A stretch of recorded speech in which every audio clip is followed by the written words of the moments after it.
لا. السلام عليكم. اليوم غنعطيكم الخلطه ديال البشره وتفتيح البشره زوينه بزاف، مزيانه للتجاعيد، مزيانه للتصبغات، مزيانه لكل شيء. فيها صابونه، فيها كريم شجره الشاي كامل، فيها زيت الجانب كامل، فيها نص ديال معجون الاسنان، فيها ساشيه الميكوفيتا، وفيها 10 الحبات سبيرولينا، ساشيه ديال القهوه، بودره اللؤلؤ. كتاخد الصابونه كتحكيها في حكاكه، كتزيدي عليها الماء سخون ولكن ماشي طايب، بين وبين كاس. الا عندك موارد وبغيتي تزيدي كتزيدي نص كاس ديال الموارد، ما كانش كديري كاس ونص ديال الماء، كتخليها ديرها سدي عليها بشي قويصه وخليها حتى كتولي كترقى، تولي بحال عجينه. عجين. ديك الساعه كتزيدي عليها زيت الجانو كامل، كريم شجره الشاي قطعيه وخويه كامل، معجون الاسنان النص ديالو، بودره اللؤلؤ معلقه كبيره عامره، الميكوفيتا الساشيه كامله، 10 حبات ديال السبيرولينا دقيهم، ساشيه ديال القهوه السوداء كامله، زيت جوز الهند معلقه.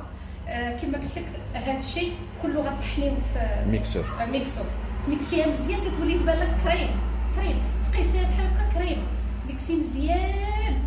ملي كديريها هي راه كتبان لك جاريه، ولكن فين كديريها في الثلاجه كتجمد، اللي داوها يحطوها في وراه تتخرج تبارك الله طاسه قداشنا هي. انا راه تبارك الله يعني غترجعي ثمن الشركات، غترجعي ثمن المنتوجات، وهانتي رابحه 100 نقطه، وفي نفس الوقت مسهل على الناس اللي يعني باغيين ياخذوا مقادير. ما كدارش غير الوجه.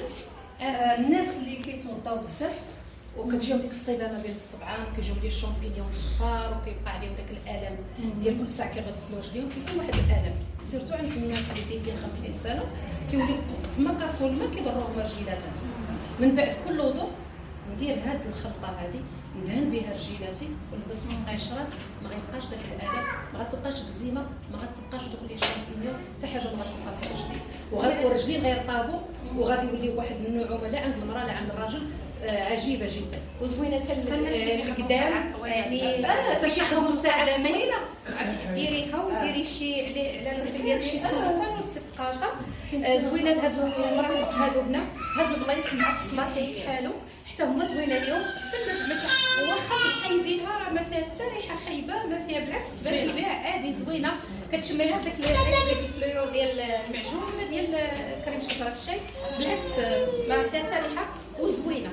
حتى الناس اللي كيخدموا ساعات طويله مثلا في العسكر ولا المهم كيبقاو لابسين الصباط والتقاشر والسبرديل ولا الساعات طويله، مع الصباح ملي ينوض يتوضا يديرها ويغسل، ما كتخليش الرجلين يخنزوا. عجيبه والله عجيبه، لان فيها مكملات طبيعيه، من هذه كريمات وداكشي طبيعيه، ما كايناش شي حاجه اللي اصطناعيه ولا فيها شي مواد كيماويه، ما كتبقاش الريحه. انا هذه الشعره ديال الراجل